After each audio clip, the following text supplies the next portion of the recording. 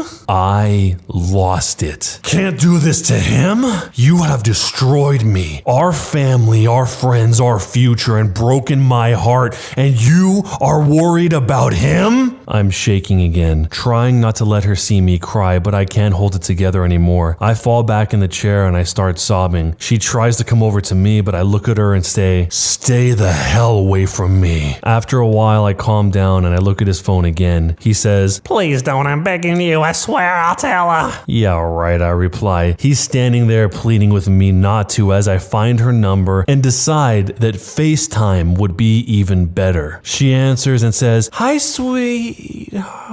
She looks surprised and says, who are you? Is my husband okay? He is for now, but he won't be in a minute. I flip the screen to show him standing there in my wife's robe. I say, I believe you know him. The room he's standing in is my bedroom. The flowered robe he's wearing belongs to this woman. Swinging the phone to catch my wife trying to pull the sheets over her head, but it's too late. That's my wife, and I came home early to find them doing the carnal deed. I truly feel sorry for her and lousy for how I did it. She starts crying, and then he tries the, honey, I'm so sorry, I can explain. It was just one time. that whole routine. I tell her not to believe a word, that it's been going on for over 9 months, and that I just spent the last 15 minutes recording all the details they were willing to share. I tell her I'm going to text her my number and she should send me her email and I will send her the video. I give him the phone and I hear her tell him when he gets home there will be a bag packed outside, and if he tries to come in the house, she will call the police, and then she hangs up. I toss him his clothes and he leaves after he's dressed. Now it's just me and my wife. She looks at me and starts to cry, saying she is so sorry. She never meant to hurt me. Can I forgive her? It didn't mean anything. Blah, blah, blah, blah, blah. All the usual cheater BS. I look at her and I tell her to pack a bag and get the hell out of my house. I go downstairs and I pour a drink. I'm sitting on the couch, and when she comes downstairs, she starts towards me and I just say, stop. She asks if we can talk about this and I tell her maybe, just maybe, but not now. I tell her it's going to be really hard not to look for a divorce lawyer, and then she starts crying again. She looks at me and I know and I love you is coming, but I say, don't you dare say that to me right now because I don't think I will ever believe it anymore. More crying as she turns and walks out the door. Seeing her crying walk out the door, my entire life leaving, I break down and I fall on the floor shaking, sobbing uncontrollably. I have no idea how long, but I finally sit down, still crying, and I call my best friend. I try to speak, but start crying again and I can't get the words out. He asks what's wrong, but I can't talk. He asks if I'm at home, and I kind of of grunt, yeah, and then he says it'll be right there. 30 minutes later, he's in my house. I'm still crying. I give him my phone with the video up and he proceeds to watch. I can't bear to hear it. I get up and get us both a drink. He comes in the kitchen and takes my drink away and dumps them both, saying, "This isn't gonna help you." He tells me that I can't stay here tonight alone and to go upstairs and pack a bag. I come downstairs and he has my lab on a leash, and then we go to his house. That day was 10 days ago and I still feel like absolute trash. I knew this was long, but thank you for making it this far. What should I do? This was horrific. Going through something like this is going to change this guy for the rest of his life. I don't know if he's ever going to be able to be completely the same again or be able to trust on the same level as he did his wife for all those years. How can you be together for almost 30 years with someone and there is no red flags, no signs, nothing, and then this happens? Is it because of the intoxication of the power dynamic between her and her boss? Is it because she didn't like him the same way she did 30 years ago? I'm guessing that's the reason why he tried to force a confession out of them to try and get a complete understanding of the whole story. I've never actually heard of something like that happening in one of these situations where someone discovers their partner in some sort of infidelity entanglement like this. In some ways, this reminds me of the book The Jungle by Upton Sinclair. If any of you guys have ever read that, that is a very intense story about immigrants who come to America and they work so hard in the worst of conditions and ultimately they have no other choice but to end up in a situation like this. It's not at all the same from the wife or the boss's perspective, but from the original poster's perspective here, the husband's perspective. Sort of the same feeling of hopelessness. And the whole thing is just sad. It reminded me a lot of this story. So if you could give the original poster here any words of advice, what would you tell them? Let me know down below. Am I the jerk for weaponizing my femininity by crying since the teacher wouldn't stop another student harassing me? I'm not in the USA. Here in South America, things are really this bad. For a little backstory, I, a 15-year-old female, lost my mom when I was 5. My dad raised me alone until last year when my second dad, whom I'll call Papa, moved to our home. Now we are a happy family of 4, me, 2 dads, and a dog. I'm not ashamed of my family, so I've never hid it. I'm not really popular at school, so I really just told my friends and it was all good. Until about 2 months ago, a boy, I'll call Duncan, 15, found out. Duncan started with simple jokes like, "Wow, which one of them is the mom?" Which I promptly told the teacher, Mr. Smith, who said, "He's just trying to understand. If you want people to understand you, you have to be patient." Duncan started to escalate with, "Enjoy your time here. It'll get worse when your sinner family goes to hell." And again, I went to Mr. Smith, who said, "You can't be prejudiced with his religion. It's wrong in the Bible. He's just trying to understand." In my country, every class has only one responsible teacher, so I couldn't go to another. I have many examples, but this paints the picture. After 2 months of that, I realized if I wanted him to stop, I had to do it myself. So when he started with his homophobic stuff at the cafeteria, I started to remember the saddest thing I could. All the movies where dogs died. All the sad romance movies, Mufasa's death, The Fox and the Hound. It didn't take long for the waterworks to come. I started to bawl, ugly sobbing while basically screaming at him, asking why he said I would go to hell, why he hated me and my dad's, just making a huge scene. Duncan started to stutter and pled, trying to make me go to class with him and talk to the teacher. I wonder why. I just cried louder and flinched when he tried to pull me away. The scene was so huge that we ended up at the principal's office. Mrs. Yates listened to both sides and she was pissed at Mr. Smith. She let me tell the whole story, even when Mr. Smith tried to interrupt me to defend Duncan. At the end, Duncan got a 5-day suspension and the principal told me to go directly to her if anything like that happened again. When we left the office, Mr. Smith stopped me and told me, "I hope you're happy. You put a permanent mark on a good boy's record because you decided to weaponize your femininity instead of being a little understanding." He tried to make me apologize to Duncan, but I told him I would go right back to the principal's office if he did, and he dropped it. Then later, Duncan's friends started messaging me, accusing me of acting like Amber Heard and ruining a boy's life just because I can. I didn't tell my parents yet because they are always afraid that I'll suffer because they chose to love each other, and I'll not bring anything I can handle to worry them. I don't feel like I'm wrong, but with Mr. Smith's warning and Duncan's friends, I'm starting to doubt. Am I the jerk? But before you decide, there is an update. On Sunday, I sat my dads down and I told them everything. I was crying a bit in the end since, while telling them, I realized how heavy it felt to be carrying all of this. Sunday was the first time time I saw the angry side of Adam. Not at me, but at Mr. Smith. He saw red, but the first thing he reassured me that I was not in trouble and I would never be for fighting against bullies. Dad didn't talk much. He seemed so sad and shocked just holding my hand, but Adam talked more than I ever heard about his past, about bullying from teachers, from students, from church, and even from family. He told me how cruel the world can be to who is different, how people will try to silence me and minimize my anger and my suffering and to never back down, and that I will always have my family behind me. He thanked me for loving them so much and that I was willing to fight for them, but he told me that I was the child here, his child that he never imagined he could have, and that he would protect me. I didn't realize how much he loved me. I knew he liked me. He is my family, but I just felt as loved as when Dad tells me he loves me. It was a very nice and warm feeling. Adam and Dad went to school with me on Monday, straight to Mrs. Yates' office and told her everything about the text. I had them all on my WhatsApp about Mr. Smith, and I explained the bullying in more details. Their conversation was long, and after I gave all the information I could, I was asked to leave to class while they talked and only knew the result when I came back home. My dads gave Mrs. Yates two choices. Number one, she removes Mr. Smith from teaching and do a seminar with the teachers about bullying and LGBT causes that my dads are willing to pay for, or they remove me from the school, sue the school, and go to the local newspaper with the story. She chose the first option, but asked for a month to find another teacher. Meanwhile, she will monitor my class closely, and Mr. Smith won't be allowed to penalize my grades like some of you guys feared. Apparently, Adam has a bit more experience dealing with this than I knew, but he also explained to me about privilege and that talking works so well this time because this is a private school that worries about money and reputation, and we have enough money to fight, pay for a lawyer, and sue. He told me that many of the children from public schools, like his childhood, have to suffer in silence because they don't have the support that we have this time. So altogether, Duncan will be my classmate, but at least Mr. Smith won't bully any more of us. He was the real jerk in this situation. With that being said, was I the jerk for weaponizing my femininity by crying? I'm pretty surprised that the ultimatum that her dads gave the school, Mrs. Yates, actually worked. I feel like a lot of times when you give some sort of ultimatum to these institutions, they just go by the "that's not in our policy" type of response. But here it actually worked, and Adam actually explained why it worked, why they're in a very advantageous position to be able to do this how they are. And when it comes to the main question, whether or not she's a jerk because she weaponized her femininity, I mean, if that is a bad choice, then that is probably the least bad of the bad choices in that situation. I mean, she could have responded to this with something far worse by ruining this guy Duncan's life or even responding with violence. She could have handled this in a far worse way by grabbing a roller skate and swinging it at Duncan. But I don't even think the way that she handled it was bad. She probably didn't see any other options. And if she did nothing, it would only get worse. At this point, it was progressively getting worse. She actually made a point to say that the first few comments were not that bad, and then they kept getting worse and worse from Duncan. So she probably noticed the pattern and noticed that this was going to continue in that direction. So if you were the dad in this situation, how would you have handled it, and jerk or not a jerk, and why?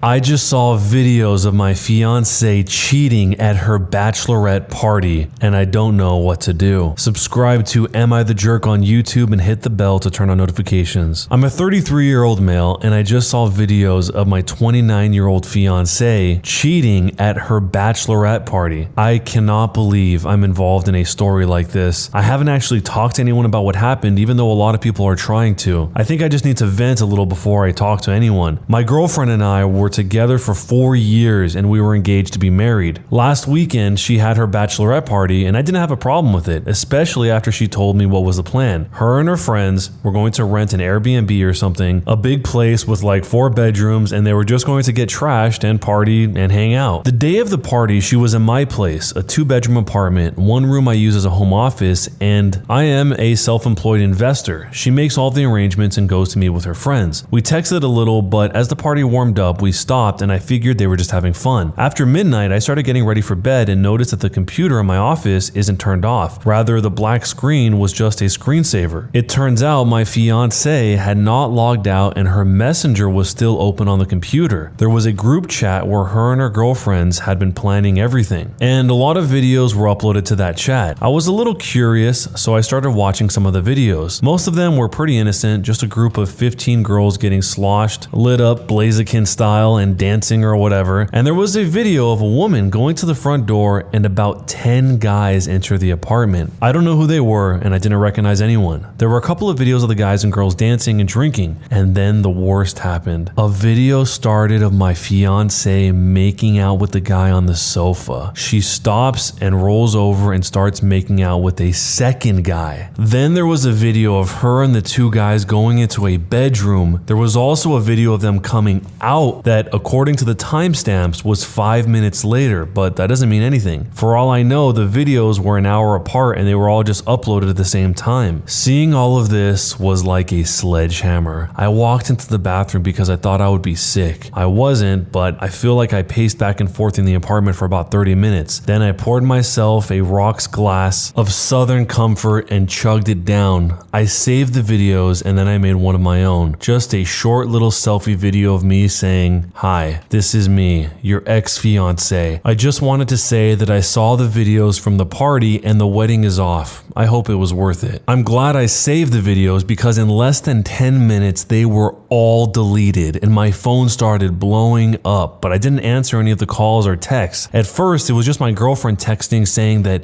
she can explain and it's not what it looks like. Then her friends joined in, but I ignored everyone and didn't respond. Then, suddenly, I got a request for a video chat, and I'll admit, my curiosity got the better of me. I answered the call, but I didn't say anything. It was my fiance sitting in front of the camera and she looked like she had been crying, and the other friends were just around her. I really only know maybe 4 of the friends, but I recognize a lot of the others. First, she started apologizing but kept saying that it wasn't what it looked like. It was just a party and the guys coming over was not a planned thing or anything like that. She said that it might have looked bad, but nothing happened. When I didn't say anything, she just kept going on and on with more of the same and her friends backed her up. The more that I didn't speak, the more hysterical she got. Eventually, she admitted to kissing the 2 guys but dumped the blame on her friends, who took all responsibility for that, which surprised me a little. She said the kisses didn't mean anything and that's all that happened. Then she seemed to remember the video of her going into the bedroom and she started screaming that it was just a joke and nothing happened. All the other women confirmed it, that it was just a joke, and then my fiance had walked into the room and then turned around and walked right out again. This just kept going on and they just kept repeating themselves. Eventually, everyone got quiet and all I said was, "Is there anything else to add?" She said no, and I just ended the video call. I went on to social media and changed my relationship status to single and posted that the wedding was off and if anyone had bought a present, they should feel free to return it. She then saw the post and is freaking out even more and just keeps insisting that all she did was kiss and nothing else. I sent her a text saying if I suspect that her or any of her friends lie about what's happened or try to make me the bad guy, then I will post all the videos online. Right now, no one else knows what is happening. This was a couple of days ago, and everything for the wedding is canceled, and my fiance just keeps pursuing me. Does anyone have any advice on what I should do from here? Jumping into the future, there is an update. The update is pretty simple. Everything has been called off and canceled. The wedding is officially not happening. I got the ring back and all of her stuff is moved out. She's staying with her parents for now. We did talk a little bit. It was mostly just her begging and apologizing and crying. She keeps insisting that all she did was kiss the guys, and she has never done anything like this before, and she promises it will never happen again. Part of me really wanted to believe her, but the problem is that this incident puts our entire relationship in doubt. I think she may be telling me the truth, but again, the point is there is no way to know. If it is true that her friends pressured her to do it, then how can I believe that they never did it before? We kept going around in circles because ultimately there is just no way that I can be sure. She said she would do anything, including cutting off her friends and only ever drink around me. She really blasted her friends online, saying that if the party had just stuck to the original plan, she would still be getting married, so maybe she already cut them off. All I can say is that at this moment, I am single and I'm just gonna live my life. I'll probably take some time to myself after getting out of a 4-year-long relationship, but what's crazy is that a couple of her friends are also texting me just to talk. I haven't responded yet yet because, well, it's hard to trust them too. Thanks to everyone who expressed sympathy, and I hope none of you ever need to deal with anything like this in the future. So, was I the jerk for how I handled this situation? When the original poster here is talking to the fiance and she says, all I did was kiss two guys, does she not understand that she kissed two guys? Even if you weren't married, you weren't somebody's fiance, you were just boyfriend and girlfriend, she kissed two guys. If it was the other way around and he kissed two girls when they were just boyfriend and girlfriend, I don't think she would see it as just kissing two guys. The way she presents it is as if it's nothing would happen. It's less than nothing. Nothing at all. Just kissed two guys and went into a bedroom with them. No big deal. So if only that was true, and that is true, plus whatever else happened, if anything else happened, then that would be more than enough to justify the original poster's decisions here to just walk away from this whole situation before getting locked into a marriage with her. But what he's trying to get at is not only is that true, but he'll never know exactly what happened in that bedroom when those two guys that she just kissed brought her into. And one last thing about the whole friends pressuring her into doing this or that. Who cares if her friends are pressuring her into doing anything? She can't make up her own mind to do what she wants to do when she wants to do it. When people make those sort of excuses, it reminds me of the personality type that some people have where they don't think any of their own thoughts. They just have their thoughts as a collective amalgamation from everyone around them and things that people tell them instead of deciding for themselves. So in a situation like this, people pressure you, who cares? But if you're of that personality type, then that in her mind is probably a legitimate excuse. They made me do it. I feel for the guy. I hope he's going to be all right. But what would you tell him as a piece of advice to go from here? Let me know down below in Jerk or Not a Jerk and why. My boyfriend of 3 years is hiding a lot of stuff from me and acting strange, and I'm stressed out about it. I'm a 23-year-old female, and my boyfriend is 27 years old. We've been together for 3 years, and we've been overall great together. We've lived together almost the entire relationship. Lately, his job has been a little bit chaotic. It causes him to stress when people at his job are late giving him things to work on when they're on a time crunch for things to be finished. He makes games. That's as vague as I'm able to be about his job. We seem to be bickering more and more these last few months. Maybe it's the added stress of everything happening lately. We are very direct about apologizing and talking things over usually, so I'm at a loss why it's just been more frequent lately. And then the small things that I've observed are, firstly, he is extremely defensive about his phone. I get it. I get defensive about some things too. Usually my sketches. Don't stare at me when I'm drawing and don't look through it without asking, or it drives me mad. Sometimes you want a tiny shred of privacy on something and that's okay, but to suddenly be very defensive over it, like snatching the ring back Gollum style. Filthy, nasty little hobbitses. And sometimes he literally fights me for it when I pick it up just to Google something, or he has to close a bunch of things or check something first. My phone is there if he needs it. He can look through whatever and I have nothing to hide, and I'm ashamed of nothing on my phone. Secondly, he's changed his computer password. He does this from time to time for work security, but has always told me the new one. I have my own computer and basically never go on his computer since he also uses it for work. But as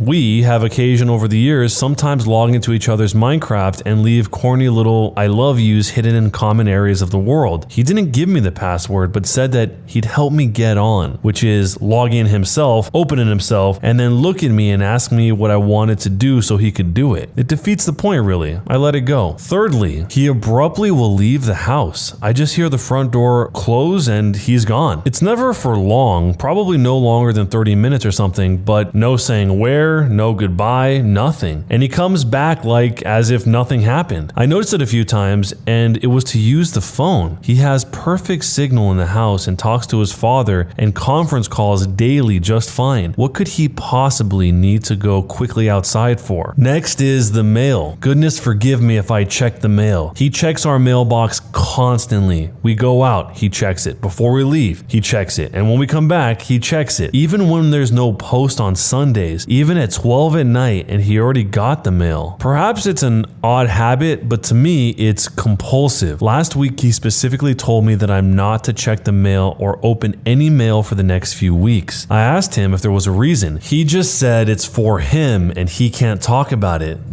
I can't talk about it. Let me explain something here. We've been together 3 years and there hasn't ever been an I can't talk about it. We tell each other everything up front. That's always been how we are. There's other things, but I guess I can just associate them with being work related. I'm lost. What the heck is up? There was an edit that added, today his family is in town and will be in town for about a week or so. tomorrow. So tomorrow we are going to a theme park, and then basically it's going to be a week of going to dinner / breakfast and the beach and whatever else they want to do with us. Today, he had a package show up and took it upstairs. I never saw its contents, just saw him throw the box away. My thought from the box size and the little bits I could read was maybe it was a computer part or some sort of electronic device piece. For those that say that he's cheating, I see how that conclusion could be made, but I left out a lot of things because I'm stressed out. Here are a few facts. He works from home, so he's always here. We live together and hardly ever leave the house alone without the other. He knows no females here that aren't my own friends, and none of them talk to him, to the extent of my knowledge. What my thinking is so far is that he's planning something for his dad since he wasn't there for his birthday last month, and maybe is trying to keep it a total surprise even from me. He makes great money, so there's certainly no bills or anything of that sort. We just bought a house. He has flawless credit. I'll give it time and see if it's continuing while they're here and after. Thank you all for your insight. 2 weeks later, there was an update. Yesterday, I had an appointment with the design center for our new house that we had just bought. His family was in town, so most of the week has been spending time with them. Relatively, he hadn't been acting strange. The appointment went well. When we got home, he asked if I wanted to have that talk now. My heart fell into my stomach. We walked to a nearby park and were quiet on the walk over. I wasn't sure if I was supposed to ask him a question, so I just stayed quiet. We stood on the dock and I was mostly distracted by a couple of dolphins swimming past. You can almost always see a few in the early and the late parts of the day. I turn my head and he hands me an envelope. It is a handmade envelope that he'd drawn my name on. I was a little shaky because I was nervous already about anticipating the worst. I got to the end of the letter in tears, look up, and he dropped to one knee and proposed to me. Holy smokes. I couldn't even talk. I had the letter covering most of my face because I was suddenly an oozing factory of tears and sniffles. The part of this you need to understand is exactly what he'd done. I'm into dark, vintage, and antique odd things. He handmade a letter to look old and vintage. He remembered my favorite pattern was damask for the interior and the outside of the letter. And he got me a teeny tiny itty bitty bat skull from somewhere online that he'd had in a small wooden coffin box with the ring. None of you may find this interesting, but it absolutely melted my heart. The ring is gorgeous. He remembered, I think I told him a few years ago, that I don't like giant rings with giant diamonds and didn't really like diamonds. He instead got a white gold ring with a black onyx stone, and it has 2 tiny diamonds in the sides. I love it. He apologized for all the weirdness over and over, and he was just stressing out about asking and his family and the house. I feel like kind of a jerk. I could never get behind the cheating train, and I knew he didn't do substances, so I was lost in what it could have been. A few of you even suggested he was proposing, and I brushed that off even. I'm still in shock and don't even know what to do with myself. Was I the jerk for even considering that this could have been something bad? So a lot of people did think that this guy was actually cheating on her, even though the original poster here didn't think that he was at all. When it came to checking the mail at all hours of the night, that part seemed kind of strange because I was thinking that maybe somebody was delivering something that wasn't the mailman. Somebody was just going up and putting something in there, because why would he check in the middle of the night if he knows that the mail already came? A lot of people shared their stories about situations like this, and one that was pretty funny was someone who said, "My husband decided to show my mom a massive poo my cat had done in the upstairs litter tray. I remember thinking at the time, what the actual F? And deciding to just let him get on with it. Of course, he was actually showing my mom the ring, but that was such a weird lie to tell that my brain just went, you do not want to pry further into this." So this person's husband that had the massive cat poop plan actually worked. I'm sure some of you guys have stories like these, so don't forget you can actually submit your stories via the link down below in the description if you'd like to have them possibly featured here on the channel. But let me know your thoughts on this story, jerk or not a jerk, and why. Am I the jerk for hiding my neighbor's garden gnome because it was scaring my son? My neighbor, Cindy, who's 34, has a large front garden. She grows flowers and some produce. Sometimes she comes over with extras, which is nice. She also has a gnome village in her garden. You know those tacky garden gnomes you see in the lawn and garden stores that you can paint or whatnot? Well, recently, Cindy has got a new gnome. For whatever reason, my 5-year-old son has developed a fear of this particular gnome. I'm not sure why, and yes, I have asked him why. I'm sure he's seen something scary on YouTube or something. The gnome is just a normal gnome with a gardening hoe and a basket of flowers. I decided to talk to Cindy, explain the problem, and asked if she would move the gnome to the back garden or behind the bushes on our patio. Cindy refused. I wasn't asking for much. A few days ago, my son was outside playing and his ball rolled into Cindy's yard. He refused to get it, crying and begging me to get the ball. I got the ball and moved the gnome behind some flower bushes. My plan was to move it back once my son stopped playing. Cindy came out to water the garden and noticed the gnome was gone and demanded to know where it was. She even threatened to call the police on me over a gnome. After I gave her back the gnome, Cindy told me not to come on our property again. I told my wife what happened, and while she thinks Cindy overreacted, she also thinks I shouldn't have taken the gnome. She says our son will get over his fear in time, or he'll just have to play in the back. I think our son has the right to play in his own front yard without being scared of a gnome. Am I the jerk? One of the suggestions for Cindy is to keep moving the gnome closer and closer to the kid's home each day until it's right outside of his bedroom window. I think the actual answer here is to try and help the kid get over whatever is making him scared, but not changing the environment, because there will be a time very soon when you can't change the kid's environment to better suit him. If something like this happens at school and the dad isn't there, what's going to happen to the kid? He's not going to be able to handle it. I don't really think going onto Cindy's property and messing with the gnome is the right call here. There's some examples brought up in a similar vein about dogs. If your kid is really afraid of dogs, you don't take your neighbor's dog and hide the dog or get rid of the dog. If you're trying to do what's best for the kid, you try and help him overcome whatever the fear of dogs is for the kid. And there must be a reason why the dad here suspects that it's something from YouTube. So maybe this kid is just watching YouTube constantly unmonitored and he's looking at scary stuff being a little kid, and that's making this whole thing worse. So maybe they should keep an eye on what the kid is watching on YouTube. I think in the YouTube Kids app, they restrict certain things that they deem are fine for kids to watch and remove everything else. So anyway, how would you handle the situation with the garden gnome, and jerk or not a jerk, and why? My wife cheated on me with the clown that I hired for my son's birthday party in my own home. Subscribe to Am I the Jerk on YouTube and hit the bell to turn on notifications. It's humiliating enough to get cheated on by my wife, but in my own home with the clown that we hired for our son's birthday. Okay, I realize the initial amusing nature of the idea, and if it happened to anyone else but me, I would probably laugh. I had to use a throwaway account because this was/is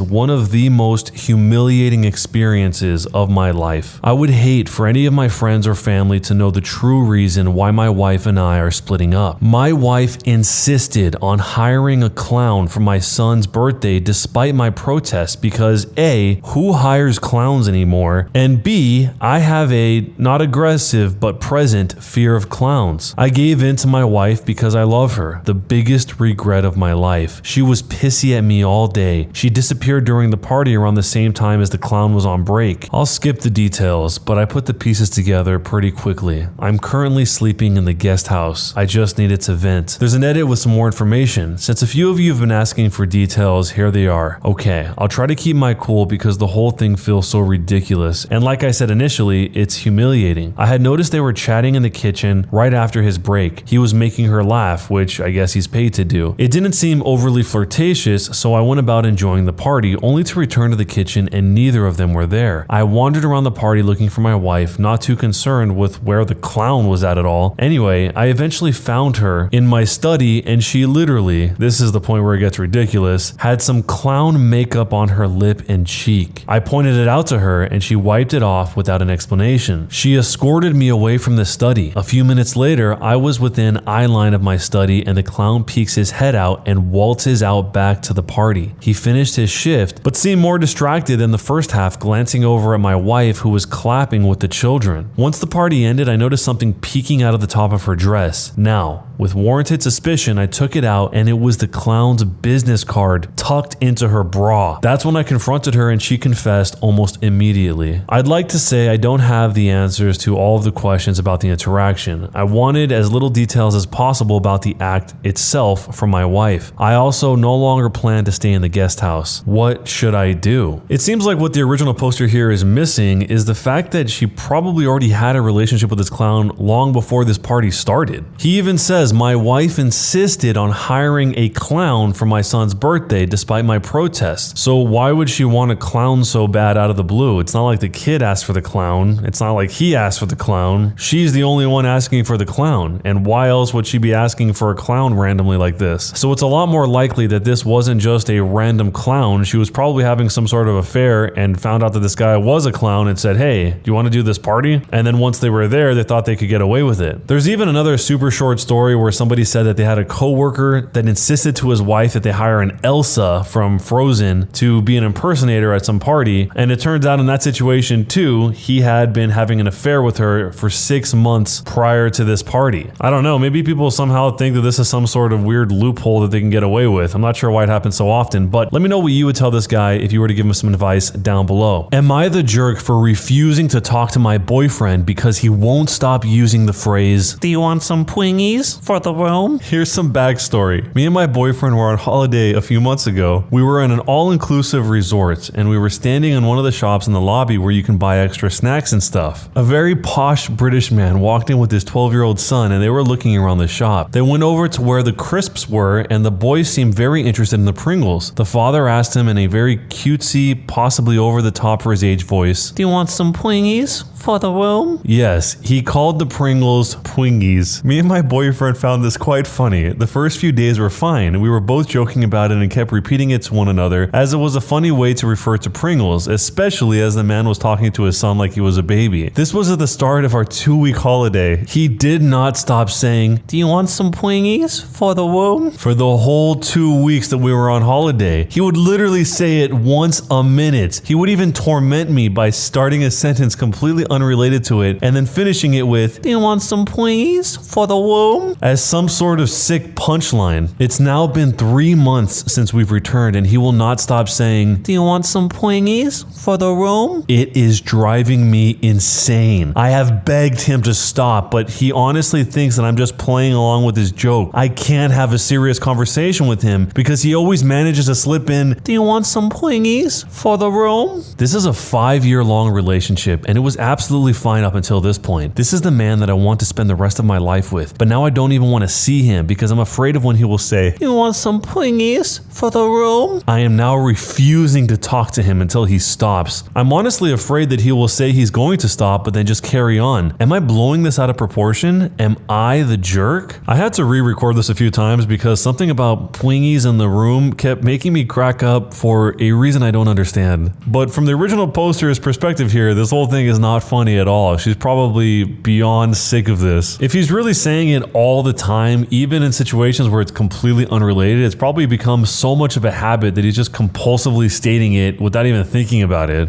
I mean, the fact that this has been going on for months on end and she keeps telling him to stop and he thinks that she's jokingly playing along with him means there's some serious lack of communication here, because even if she didn't say that, how could he not tell that that's annoying after doing it for over 3 months since they got back from their vacation? I wonder if he says this to anyone else in his life. Like, does he go up to his friends and say, Do you want some Twingies in the room to them too? And his parents and the people at his work, the people at school? The only thing that would really make sense in a situation like this is to have a really serious moment with him, ask him not to speak at all until you've said your piece about how much this bothers you, and then if he inevitably interrupts you by asking if you want Twingies in the room during your serious speech, then point it out and say that's exactly what I'm talking about. And if he still doesn't take it seriously, there might not be any other option other than to say that you can't handle it and you'll have to leave if he doesn't stop tormenting you like this. Have any of you guys ever seen a situation like this? Have you been in one yourself? If so, let me know down below. And jerk or not a jerk, and why? Am I the jerk for not stopping my husband from yodeling every time my mother-in-law asks me about having a baby? I'm a 27-year-old female and I'm married to my husband who's 28, Keith. We've been married for 3 years now. My mother-in-law, who we'll call Beth, and I have never had the best relationship, and at times we've gone low contact because of it. She has never wished me a happy birthday or gotten me any kind of present that wasn't an attachment of my husband's. She refused to come to any big events for me, like I got my master's last year, and she said that it wasn't a big enough deal to drive an hour to celebrate vibrate, and things of that nature. I've grown to just have thick skin, but also my husband normally handles everything for me. He very much is my bodyguard around her and stops her every time she tries to say anything, but it has never stopped her much anyway. Beth's new thing is kids. She wanted us to have a baby since before we were married. She has an older son who is unmarried and will probably never have kids, so she always tells Keith that he is her last hope of true happiness and always tries to bribe us into kids. Last year, she told us that if we got pregnant, she would buy us a house, and she meant it. This woman wants a grandbaby. However, it's gone to the point where it's all she talks about. She never asks me about work, my hobbies, my family, or anything now. She basically just only talks to me about children. My husband and I want kids, just on our own time. This started getting really upsetting, and it made my husband angry. Something to know. My husband jokingly learned how to yodel when he was in high school. Yodeling is a loose term too. It's more that he makes a loud, obnoxious sound for a long period of time and calls it yodeling. A couple of months ago, when we saw his parents, Beth started to make a baby comment again, and he got so irritated he just started to yodel loudly. It was the funniest thing I'd ever seen and immediately shut her up. Ever since, he does it every time she asks about a kid. This is where I might be the jerk. We went out for his parents' anniversary at a very nice restaurant. It was just his immediate family, parents, brother, Keith, me, and beforehand, he told his mom very nicely that we would really appreciate no baby talk. Well, she didn't care and thought because we were somewhere nice, my husband wouldn't yodel, and she was wrong. He yodeled so loud and so long that everyone in the restaurant was staring by the end. It embarrassed her so badly that she almost started crying. His dad thinks we are major jerks for ruining their anniversary dinner and we could have just ignored her. My husband feels justified in what he did and his brother doesn't really care. I mostly feel bad because I should have stopped this a while ago and made us talk like adults, but it's just never worked in the past and I feel really bad about ruining her dinner. Am I the jerk? This is a hilarious scene to envision. Just picture this actually going down. You're sitting at a very nice restaurant and then a guy just randomly starts yodeling as loud as he can. The mom at this point is obviously so sick of the yodeling that she shuts down whenever he starts doing it, but at this point she just couldn't handle it anymore. For most people, the most intriguing part of this whole proposal is the fact that the mother is trying to offer a free house. I don't know if this family already comes from money and they don't think that having a free house is a big deal, but that is pretty crazy if that's true. Not that you should force a baby into existence to get a free house, but if you're gonna have a baby anyway, because she said that they do want kids eventually, getting an entire house is a wild proposition. I was curious if this was real, so I wanted to see a little more information from the OP, but first there were some responses about it. Somebody saying, take a free house from a woman with no boundaries who will probably insist on having her own room in it and control everything they do because she bought their house. There is no free house. There is pretty much always a cost. The cost just might not be money. To which the original poster responded and said, oh, trust me, it was tempting. She did try to add in that she would just have to have her own room there, and that's when we noped out. So it turns out there were strings attached. There is some sort of stipulation they have to agree to, and they weren't into it. But if somebody made you this offer with these strings attached to it, would you take the free house or not? Let me know down below, and jerk or not a jerk, and why. Our adult children have disowned my wife and I for being swingers. So to start, my wife and I are both in our 40s and we have two full-grown adult children. Our son is 23 years old and our daughter is 18. Our son moved out a few years ago to go live with his fiancée, who he has a lovely daughter with that is the light of our lives. We don't live in a small town, but it's smallish. My wife and I have been swinging for as long as I can remember. We don't do it super consistently, and you wouldn't say we're in the culture of it, but we have used online sites and dating apps, etc. to set things up. So the problem we're having comes from about a week ago. Through methods I'm not entirely sure of, it seems both of our children have become aware of our lifestyle. From an incredibly happy and close-knit family, it was destroyed overnight. It all started when my son called me in the evening. In a very calm voice, he explained that he was aware of what me and my wife have been doing and that he had found evidence online. He then proceeded to tell me that he wanted nothing to do with me or my wife and that essentially we were dead to him. He has said that he will not ever allow us to see our granddaughter again. He has said that we've made him the town's laughingstock. He called both me and his mother horrendous names that no one should call their parents. After his rants, he informed me that his sister, who was still living with us at that time she wasn't home, felt the same and would be moving in with him and his fiancée. We have never been a religious or conservative family, recently, and one of the specific points my son continuously argued is that he finds our behavior to be morally reprehensible, and he will never allow his daughter to be exposed to people with such values. Since then, my son has made several social media posts about how we're swingers and how we're responsible for destroying his family. So effectively, he has outed us to the entire town. Since the event, I've seen my daughter once when she came over to get her clothes and she wouldn't speak to me or make eye contact with me. My son has said that even if we completely change, he would still want nothing to do with us as the damage has been done. He has just told me that they are all going to move to a different state by the end of the year, and he just wants to move on and pretend that they were never our kids. For the past week, I've been telling myself they will calm down and see reason, but no matter how diplomatic or calm I try to be with them, I cannot find a path to reconciliation. There has to be something I can do. My wife is a royal wreck, and my kids seem to actively not want to fix things. Any advice is appreciated. It's hard to know exactly how long the son is going to want to sever his relationship with the parents, whether it actually is permanent and the parents, the grandparents to his daughter, never get to see the daughter, or if this is something that they'll get over in a few weeks, a few months, or a few years. I'm guessing just as much as the son thinks that it's morally reprehensible, he probably feels like he was deceived or was kept in the dark. And the parents probably feel like it was none of his business. But beyond the parents, the original posters here, losing contact with both of their kids and their granddaughter, getting outed to the whole town, they also don't know what the original source was that made the son find this in the first place. Is one of their previous partners out there sharing private things, or is it something like the son just found their profile somewhere for some reason? And it's a tough situation because if somebody doesn't want to talk, they're not going to talk. You can't force them to talk to you. But what would you tell the parents here, the original posters, as the best piece of information to go forward with? The son already said if they change their lifestyle, it won't make any difference because the damage was already done. So where do you go from here? Let me know what you think down below. Am I the jerk for returning a litterer's trash to him at work? I was at home sitting on my balcony when I saw a guy in a truck drive up to the woods out beside my house, dump a bunch of stuff out of his truck into the swampy area on my property, and drive off. I didn't want to confront him when I was alone, so I let him drive off, but I was annoyed because there was stuff I'd have to clean up. The next day I went to load it up into boxes to take it to the dump. It looked like old office waste, like old CRT monitors, broken chairs, and boxes of paper, but the dump said that they couldn't take CRT screens. I was already pissed off at having to spend my morning borrowing a truck and dredging this out of the swamp, so I got frustrated and started looking through the papers. I found a bunch which identified the company as a local construction firm. From there, I found the guy driving the truck was an employee named Jim Baker. So I put on a safety vest and steel-toed boots and drove to the office. I walked in real confident to the receptionist and said, "Delivery for Jim Baker?" She asked me if he needed to sign for it, and I said, "No, I can just drop it off. Where should I put the packages?" She said the reception area was fine, and I dropped off the first box, then another, then like 12 boxes and 3 broken chairs that wouldn't fit into a box. The receptionist asked me what was going on with the chairs, and I said, "I don't know, I'm just a delivery driver," and headed out. I left a note that said, "Dear Jim Baker, I am sorry you misplaced your company's belongings in my yard. It must have been quite the accident, as a whole truck full of stuff was thrown around all over my property. I wanted to return your missing belongings," smiley face. "But when I was in the parking lot, I was just getting ready to leave when a dude came running out. He was the owner and he asked me what was going on. I said, had a delivery for Jim Baker. He asked, he's not authorized to make any purchase orders. What is this about?" I said, "I don't know, man, I'm just a driver." The guy seemed kind of confused at first. I could understand why. A young woman in a pickup truck isn't exactly who you'd believe is a delivery driver. So I decided it was time to be going. I sped off and the guy was yelling at me to get back. I don't know what happened next. I wish I was a fly on the wall. I feel like a bit of a jerk leaving a big mess in the office where more people work. A lot of the boxes were full of soggy swamp goo. They were nearly ripping apart when I carried them, so I figure it would be an even bigger, wetter mess if they were left there for any amount of time. But I was also pissed this guy was probably supposed to dispose of some stuff for work and just threw it in my swamp. It's a fragile ecosystem and it upset me to see a bunch of pollution dumped in there. Am I the jerk for returning the litter a guy dumped in my swamp to his office? I wish the original poster here would have said, "What are you doing in my swamp?" But honestly, this doesn't sound like a very bad move. It's your personal property. Somebody dumped all this stuff into it and you just wanted to return it to them. If you guys have ever watched The Sopranos, there was a subplot in it where I think it was also a construction company that had to get rid of a bunch of waste. In that case, it was asbestos, and they were doing the same thing thing. They would just go up to random ponds or lakes or somewhere where they wouldn't be seen and just dump all of their trash at this place and then just drive away. And in that case, it just kept happening because they didn't want to come to some sort of deal. So they just dumped their trash however they wanted, like the construction company in this story. So some people were wondering, how could the OP possibly find the name of the company? The OP says, I found the name of the company on a lot of the papers and an employee schedule with the names of the employees. Then I went down the schedule and Googled each person's name and found pictures of them on social media to see if I could recognize the guy that I saw. I found a guy who looked like him, and with a little more poking around, I was certain I had the right guy because he had posted a picture of himself posing with his truck on Facebook. People really don't realize how much they're putting out onto the internet when they make photos public. So if you were in this situation, if it was your swamp, how would you have handled this, and jerk or not a jerk, and why? My parents and grandparents died in a tragic accident, leaving me with my stepdad and my stepbrother. All of the inheritance, over $4 million worth of assets, including a house and stock portfolio, went to me. My stepdad tried to steal it all, so I made him homeless, made him lose his license, and he lost his job. Here's how it happened. Subscribe to Am I the Jerk on YouTube and hit the bell to turn on notifications. I'm a male who has recently turned 18, but these events took place before my 18th birthday. For a bit of context, my father passed away when I was younger, and my mom remarried several years later. She married a man who already had a son about the same age as me. Let me tell you, my relationship with my stepdad was not the greatest, but I did not say anything. She promised that he was a nice guy, but I was skeptical. I've always been a quiet person who avoids confrontation, so most of the time I hide how I am feeling and I let things slide when I should not. My grandparents were very wealthy as they had made smart investment decisions in their prime. They invested in the stock market and real estate. I later found out that their total assets were worth between $4 and $5 million. Not only that, but they also had a beautiful house worth about $1 million as well, not far from where we live. Our family has always been close, and when my stepdad came into our lives, he was very friendly and humble towards them, so they accepted him. He claimed to have a degree in accounting and helped them out with basic things in the beginning, so when my grandparents retired, they hired him to take care of their finances and investments as they trusted him. I did not think it was a good idea to leave him in charge of all the money, but it was not my money and I was just a kid, so I did not say anything. My stepbrother Brian and I did not get along at all. He was a spoiled kid from the day that he came to live with us. He was a bit of a bully and mean to my mom, giving me more reason to dislike him. While his dad was intelligent, he did not inherit the brains, unfortunately. He was always getting bad grades despite his dad enrolling him in classes and begging me to help him out. I found it unfair that when Brian would mess up at school, his dad would take him somewhere to make him feel better, but when I achieved something at school, I got no such treatment. This was the reason I spent more of my time at my grandparents' house. They were still very sharp in their old age and they would give me life advice on how to save money, etc. Brian only came to their house to lounge in their pool and ask for money, so he never bonded with them. My mother and I got along well, but we became less close when she got married to him. I did not agree with my stepdad on most occasions, but my mother had changed after the wedding. She was always trying to make him happy and get Brian to accept her as his mother. She kept on asking me to try and get along with my stepdad because she swore he was a good man, but all I saw was a shady guy. Even then, I knew that he would screw us over at some point. It wasn't like I didn't try. He would act like he was on my side sometimes when he would want to butter up my mom or my grandparents sometimes, but when he was not manipulating me, he ignored me. As the years passed and I became a teenager, our relationship got so strained that I ended up hating him and he bullied me subtly. He would make small jabs about how I did not have a girlfriend, etc. But when I told my mom, she said that he was just concerned about me, as if. When I was 17, my grandparents decided that they wanted to go on a trip overseas for a while. They would be gone for a few weeks, but they promised to be back soon. I wanted to go, but I still had school. My stepdad also did not go because he said he was busy with work and it was a critical time for the stock markets. My grandparents were not his only clients and he occasionally helped other companies and individuals. Brian did not go as well. So I was left behind with my two least favorite people. Brian left me alone most of the time because he had free reign without my grandparents, who have always tried to set him straight and discipline him. I kept in contact with my family for the duration of that time that they were there, but I could not always get a hold of them because of the time zone and the lack of service. Now, I do not know if it's a sixth sense or something, but I can get anxious about something and feel like something bad is going to happen, and most of the time it does. I could not get a hold of any of them for 2 days in a row, which was the longest I had gone without talking to them. I asked my stepdad about it, but he told me to stop worrying. They were just traveling and they would be home soon. It was around the days when they were supposed to be coming back, but I just kept on trying to reach them even though he thought that I was being paranoid. All the calls went to voicemail and the emails were not responded to. I called up the hotel they were staying in, but I was told that they had checked out 2 days ago. They couldn't give me any further information though because of some privacy policy or something. I knew that there was no way they were still traveling. It did not take longer than a day to fly from where they were. Later that day, while I was in class, I was called to the principal's office and my stepdad and Brian were there. I asked what was going on and they informed me that a hospital had just called my stepdad. Unfortunately, due to an accident, my grandparents and my mother passed away. There were so many questions in my mind because none of it made sense. I went into a hysterical fit, refusing to accept that my family was now gone. The principal sent me and Brian home after offering his condolences, but I don't remember much of what happened that day. I do remember my stepfather sitting me and Brian down and telling us what had happened. It seems that they were on their way to the airport planning to come back, and they collided with a truck and had a car accident. My grandparents died on the scene, but my mother was in surgery for a couple of hours before she succumbed to the injuries. It was a massive shock. I don't want to lie, even now when I think of it, I cannot believe that such a tragedy took place. As anyone would, I wish that I could go back in time and do something. Anything, but there was nothing much to do. I demanded to see them and make sure that it was them because I still believe that there had to be a mistake. My stepfather confirmed that it was them. He had seen them. It was hell waiting for them to be transported back to us. Some extended family members were there to offer support, but I did not know them that well, so it didn't really help. Going through the motions was difficult. I mean, how often does someone have to bury 3 family members? They did get dignified funerals and I did try to say my goodbyes, even though it was difficult. I got a few weeks from school to grieve, and at that time, I avoided everyone. I did not get why Brian managed to get time off. He was never close to my mom, and especially not of my grandparents, but that is beside the point. Soon enough, the matter of the estate had to be discussed. My mother did not have a lot of assets. She had a simple office job and did not always concern herself with having too much money. She had sold our house when she got married, so that all that was left were some savings that were divided between the 3 of us. I had not been expecting anything from my grandparents. I just assumed the property would go to some distant family or to some charity organizations as they were big humanitarians. I was surprised when their lawyers called and me and my stepdad came in. Their estate had been equally divided between my mother and me. However, in the case that one of us was deceased, the other would get 100% of the estate, and if both of us were no more, then it would go to charity. I was told that everything had been left to me, but there was a clause. I had to be 18 years old before everything would be transferred in my name. In the meantime, my legal guardian would safeguard everything. My mother was supposed to be my legal guardian, but since she had passed away, the responsibility fell onto my stepfather. I could tell that when the lawyer said that everything had been left to me, my stepdad was not happy. Already, we did not get along at all. I was also surprised that my grandparents did not leave him anything. They had trusted him with their money after all, but I guess his scheming had been for nothing and blood was thicker than water. After the lawyer had explained everything to me clearly, he left us. It took a while to process everything that had happened over the past couple of days. I was now the owner of the house, and on top of that, I was now several $1 million richer. As I said earlier, my relationship with my stepdad was strained, especially since we had always been fighting in my teenage years, but he started being nice to me. He checked up on me several times a day, asked if I needed to talk about anything, and offered support to me. He also told me not to trust the extended family members because they would try to take advantage of me, but he was going to take care of me. His son tried to be friendly with me as well, acting as if we were suddenly brothers, but I could see right through their acts and I knew that soon they would reveal what they wanted. During this time, I established relationships with my extended family and kept them updated about my own health. I was about to inherit a a lot of money and I had no idea what to do with it. So I asked some of my uncles for advice, etc., and my stepdad did not like that. I eventually asked him what was up with him not wanting me to have a relationship with my own family. He said that he was taking good care of my money and he would continue to do so if I wanted him to, but I told him that I would no longer require his guidance as my family would help me instead. But he tried to convince me to officially sign everything over to him once I turned 18. So there, he revealed his entire motive. He said that I was too inexperienced with money and would not spend it wisely.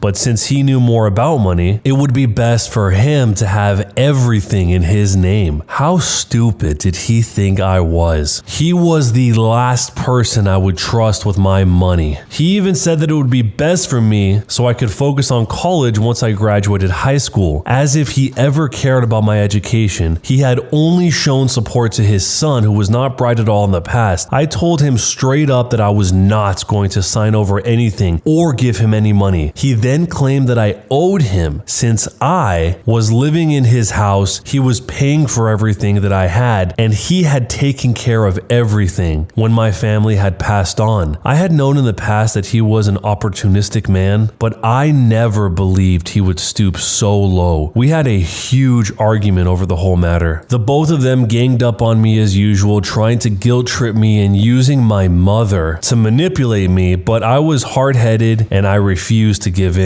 But the problem was that for the next couple of months, there was nothing I could do about getting my stuff because I could not go against the clause. He had everything in his name for the time being, and he was making things difficult for me. One thing I would say about him is that he is so good at playing mind games, I began to feel guilty about how my family died. Things he said about me not being able to handle the money and wasting my grandparents' hard-earned money began to feel like they were going to come true. It was all too much for me to handle, and I did not tell anyone about it. I knew my mother's family meant well, but I barely knew them, and I feared that they would try to use me for money like my stepdad was doing. Home became a toxic environment, but I had nowhere to go. The only time I could catch a breath was when he was at work, but I tried my hardest to be brave, even though he tried everything to convince me, even going as far as to threaten me. It was after he had threatened to, quote, do something to me that I decided I could not stay with him anymore. I left home and stayed with a friend for the last few days until my birthday. I ignored his messages and calls for those days, but I found out that they were now living in my grandparents' house. He threatened to do everything he could to make sure I did not get my money, as I was supposed to. I did not know a lot about the law and what happens in the case of wills, but he had many years of experience dealing with financial matters, so I was a bit scared. But when I turned 18, I called my grandparents' lawyer, who I had informed a few days ago about what was happening with my stepdad. We began the process of transferring the estate to my name, but my stepdad made it very difficult and tried to contest the will. That was when I decided to sue him so that he could get out of the way of me getting my inheritance. I opened a case against him for threatening me to sign everything over to his name after my parents died. His defense was that I was too young to inherit the money and that he had proof that he had been taking care of the estate. But then an investigation was done into the accounts and it revealed that he had been stealing money from my estate and putting it into his account, which was fraud. I learned that he was only allowed to use money for necessary expenses and not squander it on expensive clothes and gadgets. Not only that, but he was also letting his son spend my money for all that time. I won the case and I got my inheritance. He also had to give me back all of the money that he stole from me. Not only that, but he also had to cover all the legal fees. The money was so much that he had to sell his house and car along with all the things that he bought with my money. I also kicked both of them out of my grandparents' house and told them to never come back again. What he did was very unethical and his license to practice his financial services was suspended. He is going to have a disciplinary hearing very soon. So now he has no house, no job, no income, all along with his son. And I have cut off all contact with them so that I could focus on more important things. The last couple of months have been such a whirlwind and things are only starting to settle down now. So was I the jerk for completely cutting my stepdad off after he tried to steal my multi-million-dollar inheritance even though he was taking care of me this entire time. There was a small window of opportunity where the OP might have actually believed that the stepdad did have good intentions and did care about him being upset for losing his entire family, and that window was in between when it happened but before they went to the lawyer's office. Because the OP says that the stepdad and the stepbrother all of a sudden started being really nice to him, but that was after the lawyer told him that he had an over $5 million inheritance coming his way. And then all of a sudden the stepdad wanted to check on him every day, make sure he was okay, and say that he'll take care of him, and that the stepbrother and him are just as close as brothers. Sometimes people that are really cruel can be very kind in moments where it's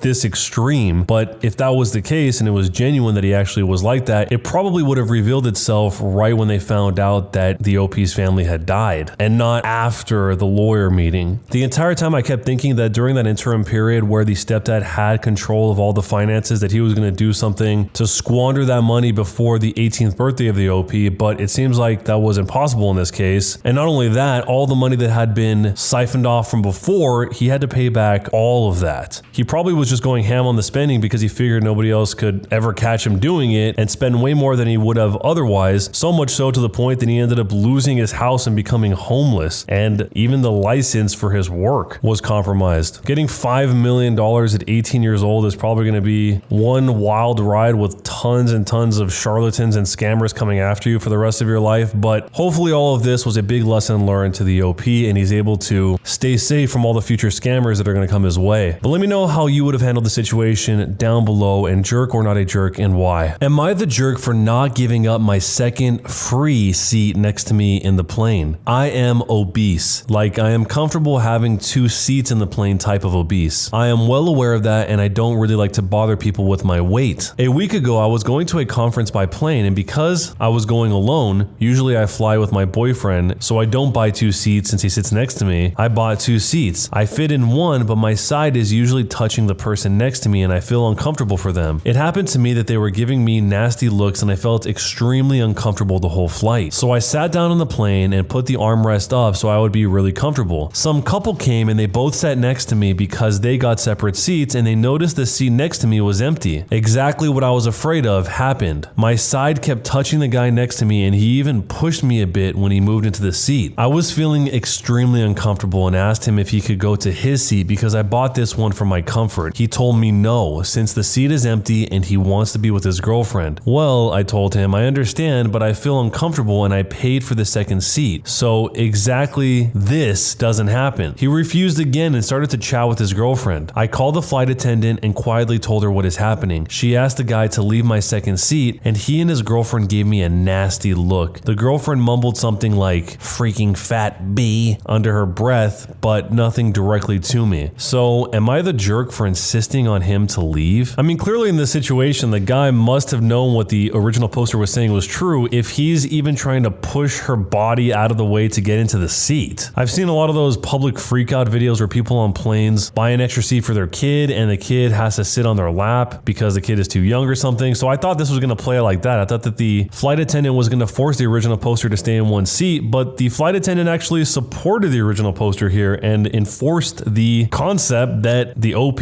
bought the seat, both of them, so therefore both of these seats are the OP's. It sounds like the boyfriend and his girlfriend were just jerks. They probably could have explained the situation nicely and maybe the OP would have heard them out, but they were rude to begin with. So let me know how you would have handled the situation if you were here, and jerk or not a jerk, and why. My girlfriend of 4 years cheated on me with her dying ex-boyfriend. I saw their messages last week and I haven't been the same since. I borrowed her old iPad for work purposes and her Facebook account was still logged into the device. I was going to log in on my messenger because I forgot my phone at home and I was going to message her, but then I saw that she had messages from her ex-boyfriend. Let's call him Andre. Her and Andre dated for 2 years. They were each other's first loves, and she never told me what happened between them. I met her a year and some months after they broke up when I went on a trip with my family to California. I didn't know anything about him other than the fact that they dated sometime in high school and college. When I met her, we instantly hit it off. She showed me around Los Angeles, and me living in Australia wasn't a problem. We were in a long distance relationship for a year until I saved up enough money to move out of my country for her. Other than that, it took me months to look for a job in Los Angeles so that I would be financially secure when I got there. 3 years later, we're still going strong. wrong, or so I thought. When I clicked on their conversation out of curiosity, I immediately noticed the kiss and heart emojis. Right then, I knew what was happening. I don't want to go on about the details, but the only message that stood out was her talking about leaving me for a few months so that she could take care of him. He has cancer. It's at stage 1, but he reckons he's going to die. On one of his messages to her, he asked if she would visit him at his house, and I'm pretty sure that she actually did because they mentioned how they had a great time together and that it was good to catch up. Well, it's been about a week since I found out. She doesn't know that I know or that I took her old iPad out of its box and that I had spent 2 days reading their messages. She has no idea at all. She thinks that everything is okay between us, but I actually want to cry for a long time, and I also want to do damage to myself. I have no other friends in Los Angeles. All of them are back home and they're all living their own lives now. I don't want to talk about this to anyone because thinking about it hurts too deeply. I guess when it all comes down to it, she really never loved me, and I'm still trying to accept that. I don't know how to approach this. I've written my resignation letter for work and I've messaged my parents that I was going to go home sometime next month. I did both when I was extremely upset. I just need advice on how to approach this. I don't want to talk to her about it at all. I can't even look at her in the eye without wanting to break down. Please help me on what to do and how to approach it correctly. As of now, I'm thinking of leaving while she's at work. The next day, there is an update. I finally talked to my girlfriend about it, and unfortunately, she is now my ex-girlfriend. A lot of things that I never expected to happen did happen in a span of hours. As soon as she opened the door to our apartment, I could tell that she was already starting to cry. Seeing her so vulnerable like that also hurt because I didn't want to put her in that position. I had to constantly remind myself that none of this was my fault. We sat down, there were lots of tears. I thought I would be bitter, angry, and that I would be screaming at her the whole time, but I felt disappointed instead. I told her that I saw the messages and explained how I ended up scrolling through their whole conversation. She kept reasoning that she just felt sorry for him and that she didn't know how to say no to him because they go all the way back. Then I told her that we go back way more than they ever did. I was there at her lowest point. I helped her get up. Then she admitted that they did the deed more than 3 times together. I saw it coming. I had a gut feeling, but hearing her confirm it hurt so much. At that point, I was full on crying. I can't remember some of the things that happened because my mind was all over the place. It still is now. I remember telling her that I was done, that whatever we had was over. She kneeled in front of me and asked me to forgive her. I don't think I ever will. I can't tolerate people who cheat. By that point, 1/3 of my clothes were packed up. Obviously, she feels happier with him if she can do this to me. When I posted my first story, someone who read it approached me and offered me a place to stay. His place was only around 15 minutes away from our place and he picked me up. He'll also help me sell a lot of my stuff that I can't bring back home and will help me gather all of my things back in my apartment. We both agree that I don't mention him in this post. I'm glad that I really opened up to this community instead of keeping it to myself. Thank you to everyone who also offered me a place. It's almost 3 a.m. I'm heartbroken as ever, but I'm trying my best. I'm sending my resignation letter to work this morning. Every person in my family now knows my situation here and has offered support. I'll be flying home as soon as possible. To my Aussie mates, if you live near or around Chapel Hill, let me know. America, you were great, but now it's time to come home. Thanks for the help, everyone. This post had an edit that said, I'm crying again, not because I got cheated on, but because I realized that there is a whole world out there that cares a lot for my well-being. I almost can't believe that I looked at doing damage to myself as an option to get away from the pain. I am really overwhelmed and also thankful for this community. Anthony and his wife, the person who helped me, says that this has been the most wholesome thing that has ever happened to him. I may have lost a girlfriend and a future wife, but I gained heaps of friends and even friends for a lifetime. Other than that, I am feeling better. It still feels surreal that she's gone, but what can a bloke do? She made her choice, so I made mine. I woke up to multiple messages from her family saying that I shouldn't rush things and that she's stupid and makes mistakes like everyone else. It sucks that I may not be able to see her family for a long time. They were great people. I thanked them and said that although I believe in second chances and everyone makes mistakes, cheating is a choice that jerks pick, never a mistake. My ex also emailed me around 5 o'clock in the morning. The email was too long. My eyes hurt from crying, so I junked it straight away. I miss her like crazy. I know it will take a lot of time for me to heal, but I guess I can wait. I'll message my newfound around Aussie friends when I go through all of the comments. The exact date of my flight hasn't been sorted out yet, but I'm hoping that I'll be home by next month. The following month, there was the final update from the original poster. Hi everyone. I know I promised an update as soon as I landed in Australia. A lot of things just happened after my last update, and I genuinely haven't thought about letting everyone know that I am okay and safe. I didn't get to sell all of my stuff in a short amount of time, but I managed to give it out to people who really needed it. That alone made me feel a lot better about the whole situation. It was a lot of electronics that I can't afford to and possibly bring back home, like the TV I bought for my ex that she really loved, the microwave, and my PlayStation 4. I'm in Australia now and not everything is going as planned, but whatever the situation I'm in right now is at least okay. The cherry on top of all of this stuff is that my brother is giving me a hard time about something stupid that I said about the cancer guy while I was sloshed. It was something like, I hope he dies in a painful way. And that got my brother all worked up, considering that one of his closest friends did die in a painful way. To cut the story short, I didn't end up going to Brisbane to live with him, and I'm now living with my parents in Perth, unmotivated and jobless. I feel so hopeless and completely miss my ex, but I can't do anything about it other than sook. The TLDR of this story is I am very miserable. Thanks to everyone for being a friend. I'm sorry to people I've disappointed and promised to see in Brisbane. I really haven't been out partying like how I thought I would. Before we get to the conclusion, there were a few comments, some of which the original poster responded to. Someone named Scream said, as someone who is going through a breakup, it will eventually get better, my friend. Stay active and positive and things will rebuild. The original poster responded saying, I can't find the motivation to do anything. And even if I do something, my mind will find a way to make me feel hopeless, and all I want to do is lay down and cry until I feel better. It's an endless cycle. Tuna says you can't find motivation because you don't want to. I don't know you well, but it gets better. I dated a man for 2 years. He was my first everything. One day I caught him cheating on me with a close friend of mine. He left me that same day for her, took half of my money and got her pregnant. I was in the same cycle as you, but I broke it because you have to love yourself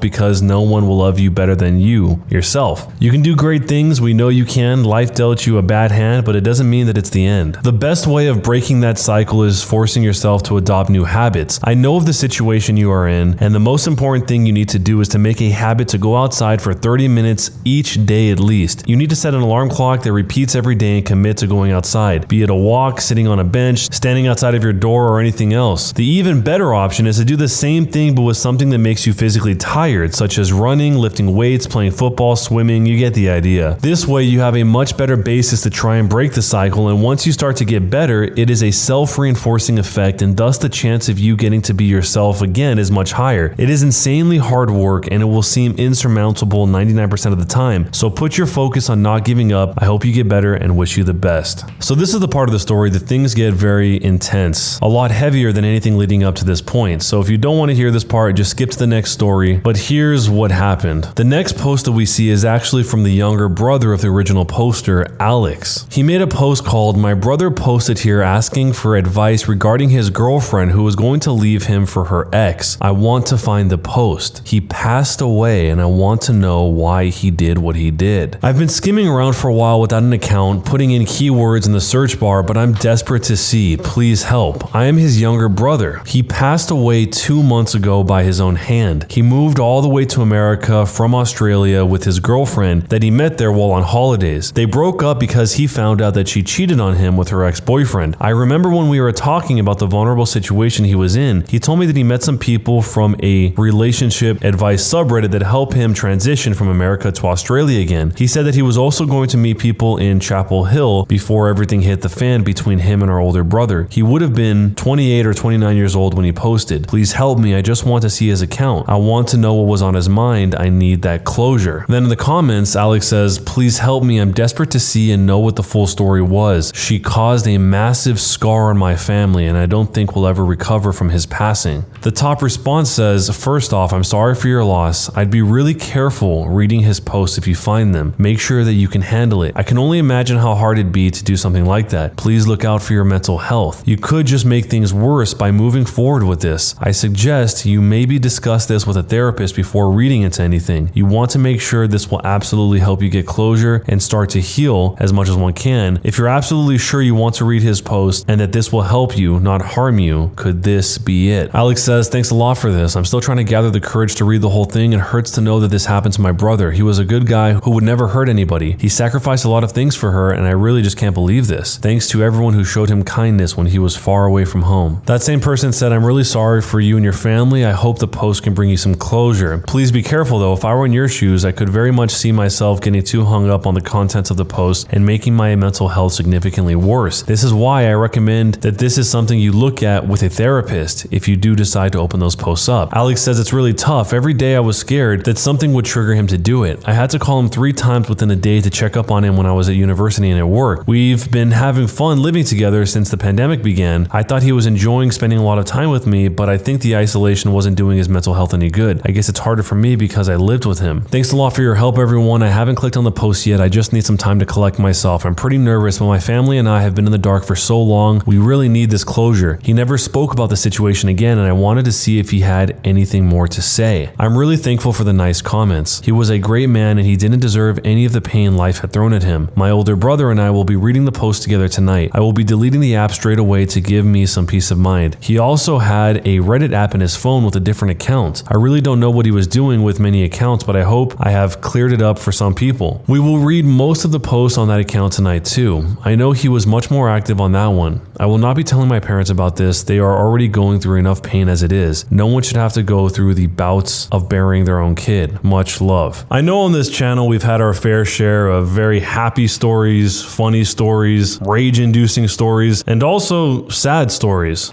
This one is up there with the very sad stories we've had on the channel. It really did seem like the original poster was getting through it just fine. I mean, he went back to his home country, Australia. He had a social plan set up and ready to go. He even had a moment where he expressed all of his gratitude for the people in the community that were showing him love. I mean, he even specifically said, I'm crying again, not because I got cheated on, but because I realized there is a whole world out there that cares a lot for my well-being. I almost can't believe that I looked at doing that to myself as an option to get away from the pain. I'm really overwhelmed and thankful for this community. So, I mean, even on that note, it seemed like things were really hopeful, but after responding to a few of those comments, that's when we didn't hear from him until the brother came in. I can't even imagine the pain that this gaping hole will leave in this family, and I hope that the older brother doesn't carry any sort of responsibility about this situation because they got into an argument. That's all there was to it. It doesn't seem like that played a role in what ultimately ended up happening. I hope over time the family is able to heal, even if it's not completely, if that ends up not being totally possible. I hope none of you will ever have to be in a situation like this, but let me know what your thoughts are down below. Am I the jerk for telling my husband he should be ashamed of himself and he would be incredibly lucky if his oldest daughter ever speaks to him again? I married my husband 3 years ago. He was divorced and previously a widower. He has 2 daughters, Annie, who is now 26 from his first marriage, and Amy, who is 17 from his second. My husband told me about his late wife, his ex-wife, the issues he had as a blended family when he remarried, and Annie was not on board with him remarrying, and this fact strained his second marriage. He was also honest that Annie never forgave him for remarrying and never wanted anything to do with him or Amy after she turned 18. What he did not tell me was the major role that he played in all of this. I found this out 3 weeks ago at a dinner with his extended family. The story as I now know it was when Amy was around 5 years old, she took a special interest in a necklace that belonged to his late wife. My husband gave the necklace to Amy, which upset Annie because all of her mother's possessions were meant to go to her. My husband told Annie that it was just one item and she needed to get over it because Amy was entitled to have something too. Annie had brought up that it was the piece her mother wore the most. My husband told her that it was a special gift to give to her sister, that she was being selfish. His ex-wife told her that her mother would want, quote, something as special as your sister to have a piece of her as well. Annie never got over it. She tried to take it from Amy and was punished. The last time she saw any of them, she told them all to go to heck. Amy still has the necklace too. She has let it get into a bad way and talks about it as if her dad bought it for her. I was shocked. I never would have expected my husband to be that way. He was very unapologetic about it and told me that Annie would have to get over it someday. I told him that he should be ashamed of himself, that he should have allowed Annie's mother's possessions to be hers to do with as she chose, that Amy did not care about his late wife or the significance of those items, but Annie would have. I told him he would be incredibly lucky if his daughter ever speaks to him again, and that I would not blame her if she never did. He was furious that I judged him. His family said that I should take my husband's side over his daughters, who I don't even know, except for the nephew and niece who told the story, because they also think that my husband did a messed up thing. So, am I the jerk? So in this situation, the family is mad at the OP, the original poster here, for not just blindly taking her husband's side when what she observes is obviously wrong. It sounds like she has all of the facts straight. She's looking at a complete interpretation of the situation and she feels it's wrong. So she's saying something about it rather than just blindly saying, oh yeah, whatever you want. Because the situation is pretty sad for Annie, who's having her mother's items just distributed to the other daughter from the other mother, the one that didn't die, just seemingly arbitrarily. This is the kind of thing that could definitely create a lifelong rift between members of a family. We don't really get to see Amy's complete perspective here because she could really just turn this whole thing around by saying, hey, thanks for the offer, but I think it's better if Annie has it. But maybe this necklace is worth a lot of money, or maybe there's some other sort of resentment at play between Amy and Annie that we don't see here. But it just seems a little bit weird that even if the dad is trying to enforce this, Amy herself could easily overturn this whole situation just by giving her the necklace back. So if you were in this situation from the wife's perspective, the original poster, how would you handle it? And do you think that she is the jerk or not for telling her husband that he should be ashamed of himself and that he would be incredibly lucky if his oldest daughter Annie ever speaks to him again? Let me know down below. For the record, I do work for Walmart and did at the time of this story. My oldest niece goes to college just a couple of hours drive from my home. Every so often, I'd make the drive out on my day off to visit with her and make sure she had everything she needed. Her mom covered the rent on her apartment. She walked most everywhere and most stores she needed were within walking distance except the local Walmart. So during a visit, she thought of a few things she needed from the store. No big deal. We headed over there. We wander around and gather supplies that she needed. A few school supplies, a movie that had just released, some fabric for her latest cosplay idea, and we were looking over the game case, commenting on some recent releases of video games and mulling over a purchase. Enter the customer. Excuse me, I need a game out of there. Unlock it for me. I said, sorry, I don't work here, but I see the guy with the keys right over there. It was my day off. I'm not in anything that could remotely be construed as dress code for Walmart, much less a name tag. Now I recognize you. I know that you work here.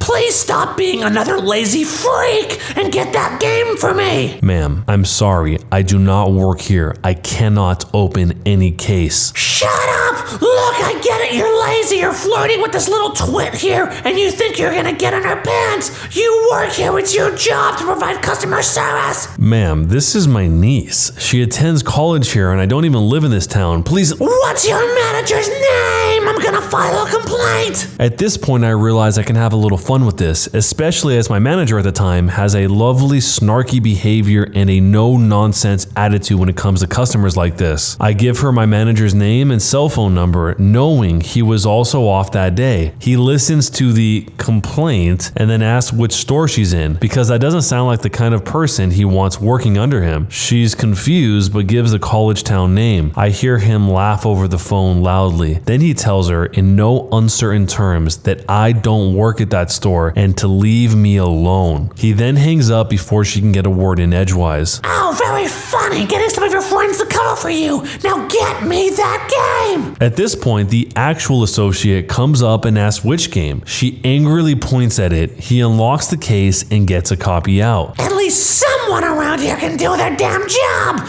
You need to tell your coworker here to stop thinking with his member. The associate says, ma'am, he's another customer. He doesn't work here, and please don't use that sort of language in the store. Another cover story, frick. Ma'am, please refrain from swearing in the store. There are children nearby. Frick you and your whole frickin' store and your frickin' floozy fricks who won't do their frickin' jobs. Frick your frickin' store. I'm going to GameStop. This attracts the attention of the store manager, who comes over to see what the commotion is. And the store manager, after listening to a profanity-laden rant about poor customer service, says, Ma'am, I'm gonna have to ask you to leave. You're harassing other customers. Pointing at me and my niece. Belittling my staff. Pointing at the actual electronics guy. And your language is not appreciated in Walmart. Walmart. The exit is this way. If you do not want to leave of your own accord, I can have the police escort you out. It finally sinks in that I was telling her the truth all along. The color drained from her face as she slowly walked away, abandoning the cartload of merchandise that she'd already selected. I noticed her again on our way out, just staring blankly into her steering wheel. This is pretty unusual, but a year later, there was actually an update. So some time ago, I posted that post from a time I was visiting my niece. I just talked to her today and she had a surprise for me. She ran into the exact same Karen who recognized her and apologized. My niece, still in college working on her doctorate, also runs a weekly Dungeons & Dragons game at a local game shop to help new players into role-playing. A pair of her twin boys, she tells me they're 8, have been regulars since she started, and she's enjoyed having them at her table. Most of the time, they come in with their dad, who is a Magic the Gathering player, and he watches them from across the room while he plays and hangs out with some of his friends. The owner knows him and the boys well, and something happened that he couldn't stick around and left the boys in my niece's and the store owner's care for the duration of the session. She tries to keep it to 2 hours because kids. At the end of the session, one of the boys looks out the door and calls to his brother that their mom was there to get them. She came in and called the boys and then stopped short. My niece said she wasn't sure how the Karen recognized her and that she had almost forgotten the incident until then and had to be jogged to remember her. But their mom approached her and introduced herself. Ironically, her name turned out to actually be Karen. Then had the boys go get drinks from the shop owner. It turns out we encountered her on the worst day of her life. She found out that her husband was cheating on her and was preparing to drop divorce papers on her. She had lost her job due to cutbacks, and seeing my niece, who apparently looked a lot like her husband's mistress, just caused something to snap. She had wanted to get something for her kids to soften the blow of the divorce and the changes about to happen, and ended up going off the deep end. In the time since, she turned around and found a new man in her life and had the twins with him, plus gained full custody of her kid with the first husband, and found a new career for herself. She said that day stuck in the back of her mind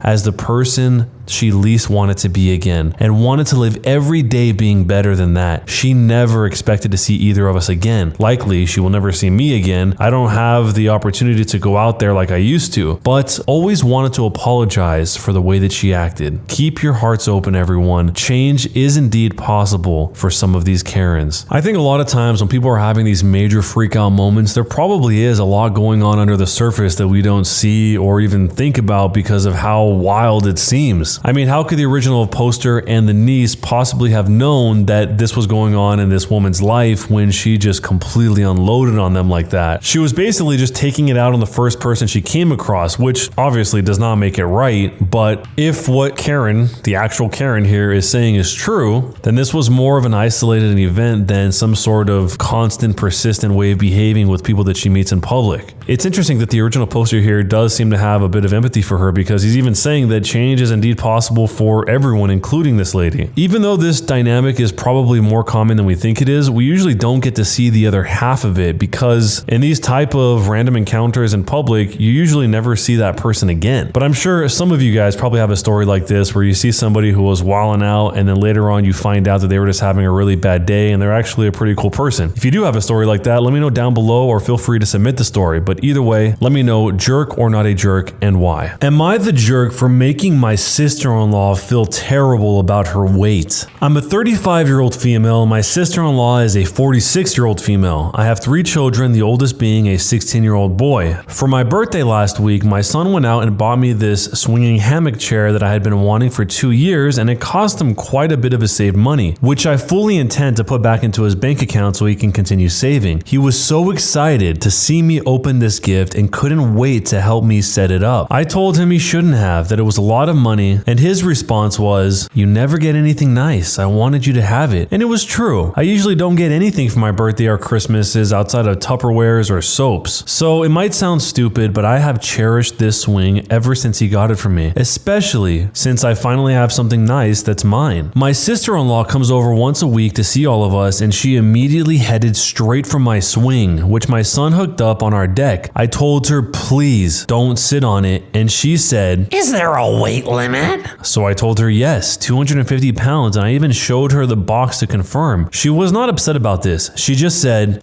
That's a bummer. They need to make something capable of holding us big girls. I simply agreed with her and went about my business. At this point, my husband shows up from work. When I went inside to grab us some drinks, her and my husband are talking on the porch, and not even 5 minutes later, I hear a loud crash, and my husband says, "Oh, are you all right?" I go out, and sure enough, she had sat in my swing, and the crochet netting around the hook snapped on one side, causing her to fall right on her butt. She is sitting there laughing, gets up and says, I guess I need to listen. So I lost it. As I said above, I literally never get anything nice. Never. This is the one thing that I had that was mine, and it didn't even take someone a week before they ruined it for me. So I said, I literally just told you not even 20 minutes ago that it would not hold you and to please not sit in it. She makes some comment about, Usually the weight limit is a lie. I thought it would hold. so I said, the weight limit probably would have held if you were only 50 pounds heavier than it, not 150 pounds heavier than it. She is around 420-ish pounds because she is one of those girls who eats food on camera for money, and she absolutely loves her weight. But regardless, instead of apologizing or offering to compensate me for my destroyed item, she has resorted to saying that I am a jerk for making her feel like her weight is a problem, and my husband is on her side. He said it's just a swing. So am I the jerk for making my sister-in-law feel terrible about her weight? So no one in this story is going to help her replace this swing? The husband tells her it's just a swing, but doesn't even try to figure out a way to get this swing repaired or replaced or anything. In this moment where she actually snaps and says this, the husband must have realized that this swing was important to her, even if he didn't know that it was important to her before all this happened. And yeah, sometimes it can be hard to figure out in the moment, but this one seems a little more obvious. And also, I don't think going after the sister-in-law's weight is in any way going to help solve the problem, but letting her know that she completely disrespected you in a very clear and concise way without taking a jab at her is probably the only way to have any sort of productive outcome here, because as soon as she interprets it as you're attacking her for some reason, she's not going to understand or care to hear any of the reasons of why you feel disrespected. Let me know how you guys would handle this down below, and jerk or not a jerk, and why. Am I the jerk for refusing to let my future husband lie about the house he and I purchased during his groom speech? My fiance, a 37-year-old male, and I, a 33-year-old female, got engaged a few months ago. We're getting married soon, and invitations were already sent out. Right now, we're focusing on much smaller details. We've also been busy moving into our new home that we purchased together. 30% of his savings plus 70% of my savings. I have to say that saving up for this house took most of my savings and prevented me from enjoying the things that I love to spend money on. My fiance sat me down yesterday to talk about his groom speech. He talked about a few points, but what made me upset was when he asked if I would be okay if he mentions the house we bought and say that he was the one who bought it. I was a bit taken aback. I asked why, and he said that it's just a confidence boost during the speech and that's it. I said that I didn't feel comfortable with the idea because I think that it's unfair not to acknowledge the fact that I've sacrificed so much to be able to buy the house. I reminded him of how much I contributed, but he said that this doesn't change that it's our house, so it shouldn't matter to me if he said that he bought it himself or that we both did. I refuse, because then people will always think that the house was bought by him, which is something that will never change no matter how hard I try to prove that I contributed 70%. He got mad at me and said that I was really overthinking this whole thing and making a big deal out of it. We got into a big argument and he started yelling, say it's just one favor he's asking me to do, and yet I'm making this ridiculous, small request my hill to die on. He's basically sulking, and now he's out and refusing to answer my calls, so basically he started the silent treatment until I cave in. Am I the jerk for making this my hill to die on? Before you decide, my fiance comes from a more humble background and money has always been a struggle for him and his family. It's become obvious how insecure he can be when it comes to money, especially when he compares how much I make versus how much he makes. I've never made him feel less than, and he has never taken advantage of me in any way. So his recent request really caught me off guard, to say the least. Am I the jerk? The number one most likely thing that is probably the case here is that he has probably told everyone already that he has bought this house. So he can't go up there and then suddenly be backtracking on what he said to everyone else who already thinks that. Even a lot of people in response to this thought the same thing too. So much so to the point that It seems pretty clear that he's backed himself into a corner, that this whole insecurity about money thing has bled out into other aspects of his life that the original poster, the fiance here, doesn't know anything about. Somebody in response actually said, when my ex said things that implied that he was providing for me financially, it was because he was a narcissist, and other people knowing that he needed someone else's money was a violation of his false self-image. So that's all that I can think of for the OP. Silent treatment is also typical of narcissists as well. Let me know what your guys' theory is on this whole situation down below. Why would he be so persistent? Do you think he is a narcissist and jerk or not a jerk, and why? Am I the jerk for not telling a guy what I do for work and letting him pay for my drinks the entire evening? My friend Grace invited me to a board game bar to play and have drinks with her. Her boyfriend and one of their friends, Nick, also came. We went to get drinks in pairs, Grace going with her boyfriend. Meanwhile, Nick and I stayed at the table and vice versa. So Nick and I had plenty of time to talk, just the two of us. Nick started the night by telling me about his recent career change. He decided to quit his previous job, go to a coding boot camp, and he got a job as a developer 1 or 2 months ago. He was very proud of himself and his new salary and told me this multiple times. He never asked me what I do for work, but he talked about his new job quite a lot, occasionally saying, "Oh, sorry you don't understand that." During the entire evening, I never told him that I have been working as a software engineer myself for the past 4 years because he never asked, and honestly, I found it a bit entertaining. When it came to the drinks, he invited me to every single one. Don't worry about it. It's not a problem with my developer salary. I told him multiple times that he doesn't have to pay for me, but he insisted. At the end of the night, when we were saying our goodbyes, he took out his phone to send me a friend request on Facebook. My job is listed in my profile, so that was when he realized that I am a software engineer. He asked me if it was true that I'm a software engineer, and I answered yes. He asked me why haven't I told him? Why did I let him believe that I was a cashier like Grace used to be? I never implied that. And why did I let him pay for everything when I probably earn more than him? I told him that he never once asked, and it was his fault that he assumed. He could have simply asked me about my job, but he only wanted to brag about his job. But if he wants to, I can pay him back for the drinks. He was angry and said that I made a fool out of him. I think he did that, not me. But now Grace and her boyfriend are on his side too, saying that it would have cost me nothing to tell him early in the evening, and I only kept it for myself for my own entertainment. Well, I did find it entertaining, but I don't really feel like I did anything wrong. Am I the jerk? The guy obviously didn't ask, but it is a little bit weird that she didn't tell him the entire time when he was mentioning his software engineering job the entire time, but it's also strange that this guy would just assume that she didn't know anything that he was talking about by saying things like, "Sorry, you don't understand what I'm saying right now, haha." In a lot of situations like that, it usually just comes off as the person wants to validate themselves by making it seem like they're so smart that they have to apologize if the other person doesn't understand. And in this case, she did understand because she's been working at this job longer than he has, which is obviously why he felt embarrassed by the whole situation. The OP here obviously didn't have to offer to pay back for all the drinks, but she did, and obviously that wasn't the actual issue. The actual issue is that he felt embarrassed or that he wasted time here by explaining all of this and going through this whole charade, but she already knew more about being a software engineer than he did. So if you were in this situation, how would you have handled it? Specifically at the point where it was the end of the night and you didn't reveal that this was your job the entire time, and then it came out via this Facebook friend request situation. Let me know down below, and jerk or not a jerk, and why.